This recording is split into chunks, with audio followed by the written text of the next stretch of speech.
Proses tumbuh kembang anak jangka panjang sangat ditentukan oleh kualitas pertumbuhan dan perkembangan otak, utamanya selama periode 1000 hari pertama kehidupan. Sejak abad ke-19, muncul teori yang mengaitkan adanya hubungan antara pembentukan struktur serta fungsi otak dengan sistem pencernaan. Dan 1 dekade terakhir ini, teori itu dipertegas dengan istilah gut-brain axis atau brain-gut relationship.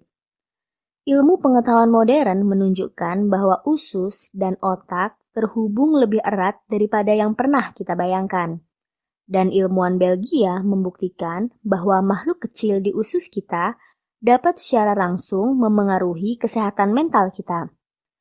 Ya, mikroorganisme saluran cerna terbukti mempunyai peran yang sangat penting dalam mengatur keseimbangan fungsi otak serta perilaku manusia. Dan jika bermasalah, maka akan berpengaruh pada berbagai gangguan tumbuh kembang anak seperti menderita autisme, depresi, Parkinson, dan irritable bowel syndrome. Karenanya, gut-brain axis ini sering disebut sebagai penjaga kesehatan dan kualitas otak anak.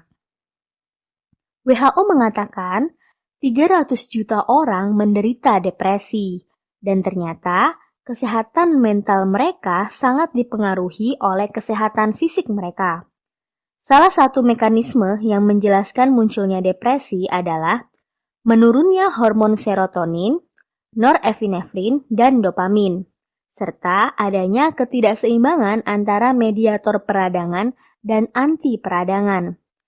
Dan ditemukan bahwa pada penderita depresi ada penurunan jumlah bakteri baik pada ususnya, yaitu berupa bakteri Dialister dan Coprococcus. Sebuah riset di University of Columbia menemukan bahwa anak yang pada masa kecilnya sering mengalami gangguan pencernaan dan usus bisa jadi mengindikasikan kemungkinan munculnya permasalahan kesehatan mental di masa depannya. Penelitian ini didukung oleh hasil penelitian lain di Universitas Turku, Finlandia, yang menemukan bahwa jenis dan jumlah organisme usus saat bayi berusia 2,5 bulan berkaitan dengan sifat temperamen yang terwujud pada saat bayi berusia 6 bulan. Temperamen menggambarkan perbedaan tiap individu dalam mengekspresikan dan mengatur emosi. Dan penelitian tersebut memberikan informasi baru tentang adanya hubungan antara perilaku manusia dengan mikroorganisme usus manusia. Salah satu temuannya adalah bahwa makin beragam mikroorganisme di usus, maka makin baik manusia tersebut dalam mengontrol rasa takut serta emosi negatif yang muncul pada dirinya. Temuan ini menarik karena reaksi ketakutan yang besar dan emosi negatif yang tidak dapat dikontrol dapat dikaitkan dengan risiko depresi di kemudian hari. Seorang bayi kelak akan tumbuh menjadi manusia dewasa, dan usus manusia dewasa terdiri dari 1 kilogram bakteri, di mana beratnya nyaris sama dengan berat otak manusia. Saluran pencernaan manusia dewasa dihuni oleh 10 hingga 100 triliun mikroorganisme atau lazim disebut mikrobiota. Terdiri dari archaea, jamur, ragi, dan protozoa. Jumlah tersebut bahkan lebih banyak dari jumlah sel tubuh manusia itu sendiri, dari ujung kepala hingga kaki. Dan mikrobiota tersebut memiliki 100 kali lipat variasi gen. Karenanya, keanekaragaman mikrobiota di dalam usus bayi sangat dipengaruhi oleh 6 hal berikut. 1. Riwayat pemberian ASI. 2. Riwayat pemberian obat-obatan. 3. Metode persalinan. 4. Lingkungan tempat bersalin. 5. Stresor pada awal kelahiran. Dan 6. Faktor genetik. Fakta membuktikan bahwa 1. Bayi yang menyusu langsung dan melakukan inisiasi menyusu dini akan mendapatkan mikrobiota dari kulit ibu. Hal ini terbukti dari penelitian mengenai ibu yang tidak membersihkan payudaranya sebelum menyusui menyebabkan bakteri baik yang ada di kulit ibu akan masuk ke rongga mulut dan saluran cerna bayi. Dan itu akan meningkatkan keragaman mikrobiota usus. Sedangkan yang tidak menyusu langsung, tidak melakukan inisiasi menyusu dini, bahkan tidak diberi ASI, maka ia tidak mendapatkan mikrobiota normal kulit sehingga variasi mikrobiota ususnya lebih sedikit dan membuat kondisi imun bayi berkurang. 2. Bayi yang menyusu pada ibunya lebih kaya akan mikrobiota Lactobacillus, Staphylococcus, dan Bifidobacterium. Sedangkan bayi yang diberi formula didominasi oleh mikrobiota Roseburia, Clostridium, dan Anaeostripes, dan banyak mikrobiota jahat lainnya yang memicu peradangan. Padahal, saluran pencernaan yang mengalami peradangan mudah sekali ditembus oleh bakteri. Selanjutnya, bakteri tersebut berpindah ke organ lain melalui pembuluh darah dan menyebabkan suatu penyakit. 3. Bayi dengan ASI eksklusif memiliki populasi mikrobiota yang cenderung stabil dan seragam. Populasi ini akan berubah jika bayi diberi suplementasi formula, maka akan bergeser menuju lebih banyak ragam mikrobiota jahat, utamanya dari filum Firmicutes, namun sedikit Lactobacillus. Sementara peneliti dari Universitas Colorado menyebut jika jumlah Firmicutes lebih tinggi dibandingkan Bacteroides, maka akan menyebabkan obesitas, dan hal itu terjadi pada mikrobiota bayi yang diberi formula. Sementara kita tahu bahwa obesitas adalah sesuatu yang buruk dan memperburuk masa depan anak, karena diteror oleh resiko kematian yang disebabkan oleh stroke, jantung koroner, diabetes tipe 2, kanker usus, kanker payudara, dan masih banyak lagi. Padahal, jika kadar Firmicutes justru seimbang dengan Bacteroides, maka tidak memicu obesitas. Dan itu terwujud pada mikrobiota bayi yang mengkonsumsi ASI. 4. Diabetes mellitus tipe 1 merupakan penyakit autoimun yang sangat berhubungan dengan kurang beragamnya mikrobiota di usus. Bayi yang mendapatkan ASI, terutama yang berusia 4-6 bulan, akan menurunkan kemungkinan mengalami diabetes mellitus tipe 1. 5. Banyak orang mengira bahwa janin saat berada di dalam kandungan, ia hidup dengan sangat steril. Padahal, sejak dalam kandungan, janin telah mulai terpapar secara tidak langsung dengan DNA dari mikrobiota usus ibunya, yakni melalui mekonium, plasenta, cairan ketuban, dan tali pusar. Dan paparan itu mulai terjadi secara langsung saat proses persalinan. Karena itu, mikrobiota bayi yang dilahirkan dengan persalinan normal memiliki kemiripan dengan mikrobiota di vagina ibu pada 20 menit awal kehidupannya. Spesies mikrobiota yang ditemukan pada bayi yang dilahirkan dengan persalinan normal antara lain Lactobacillus johnsoni dan Prevotella. Bakteri tersebut bermanfaat untuk membantu mencerna ASI. Sedangkan pada bayi yang lahir melalui operasi sesar, bayi tidak mendapatkan mikroba yang sama dengan bayi yang lahir normal. Karenanya, mikrobiota yang terdapat di dalamnya amatlah berbeda, antara lain Clostridium, Staphylococcus, Propionibacterium, dan Corynebacterium. 6. Jenis tertentu dari mikrobiota sangat berhubungan dengan bayi lahir prematur ataupun lahir berat badan rendah. Ya, pada bayi prematur ada mikrobiota yang sangat tinggi jumlahnya, yaitu Enterobacter, Staphylococcus, dan Enterococcus. Apabila bayi prematur itu dirawat di rumah sakit dalam durasi panjang, kemudian diberikan antibiotik dan formula bayi, maka ia akan mengalami gangguan dalam kematangan koloni mikrobiota. Dan hal tersebut meningkatkan resiko komplikasi dan kematian bayi, seperti tingginya resiko NEC atau neonatus enterocolitis dan sepsis atau infeksi dalam darah. 7. Proses menyusui merupakan salah satu cara dalam meningkatkan paparan mikrobiota dari tubuh ibu ke tubuh bayi. Melalui sel mononukleus, DNA bakteri sebagai komponen mikrobiota pada saluran cerna ibu akan dikirim ke payudara melalui darah. Sel mononukleus itu terdapat di dalam ASI. Karenanya, bayi yang disusui dapat mencetak imunitas yang lebih kuat sebab adanya duplikasi DNA bakteri baik, dari usus ibu kepada usus bayi. 8. Pemberian ASI justru menciptakan simbiosis mutualisme di dalam usus bayi. Nutrisi terbanyak dalam ASI adalah karbohidrat, dan salah satu komponen karbohidrat dalam ASI adalah laktosa dan oligosakarida. Jenis oligosakarida yang terkandung dalam ASI adalah frukto-oligosakarida atau FOS dan galakto-oligosakarida atau GOS. Oligosakarida dan laktosa di dalam ASI yang cukup tinggi berperan sebagai prebiotik dan probiotik untuk pertumbuhan bakteri asam laktat yang menguntungkan saluran cerna. Peran penting lainnya dari oligosakarida adalah menjaga lingkungan usus besar menjadi lebih asam. Kondisi asam pada saluran cerna ditandai dengan terjadinya penurunan pH yang dapat meningkatkan pertumbuhan bakteri baik serta menghambat tumbuhnya bakteri jahat di dalam usus. FOS dan GOS terasa tidak asing, bukan? Ya, kita pernah mendengar dua kata ini saat melihat iklan formula bayi di televisi. Perusahaan formula bayi berlomba-lomba meneliti dan menambahkan FOS dan GOS pada formula buatannya, semata agar makin menyerupai kualitas ASI. Dan sudah tentu, tidak ada ciptaan Tuhan yang bisa disaingi kesempurnaannya oleh manusia. Selain itu, ASI juga tinggi kandungan lizozim, laktoferin, dan peptida antimikroba sehingga dapat menghambat pertumbuhan bakteri jahat dan optimal dalam melindungi kesehatan dan menyembuhkan tubuh bayi. 9.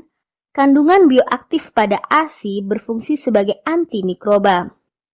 Kadar sekretori IgA yang tinggi di dalam ASI merupakan mekanisme pertahanan tubuh bayi pada lini pertama. Kadar sekretori IgA dalam tinja bayi yang mendapatkan ASI pada bulan pertama kehidupannya jumlahnya 3 kali lebih tinggi dibandingkan bayi yang mendapatkan formula. Feses bayi ASI juga lebih banyak mengandung bakteri dari filum Bacteroidetes, Proteobacteria, dan sangat sedikit Enterobacter. Hal itu mewakili banyaknya jumlah bakteri baik di dalam saluran cerna bayi. Lantas, bagaimana mekanisme mikrobiota mempengaruhi struktur dan fungsi otak bayi? Otak manusia mempunyai organ dengan sistem biologis yang paling kompleks, terdiri dari sekitar 100 miliar sel saraf dengan 164 triliun sinaps. Untuk mengorganisir sel-sel otak sebanyak itu, otak membutuhkan 18-20% energi dari total energi yang digunakan metabolisme tubuh. Padahal dari segi beratnya, otak hanya 2% dari berat badan manusia.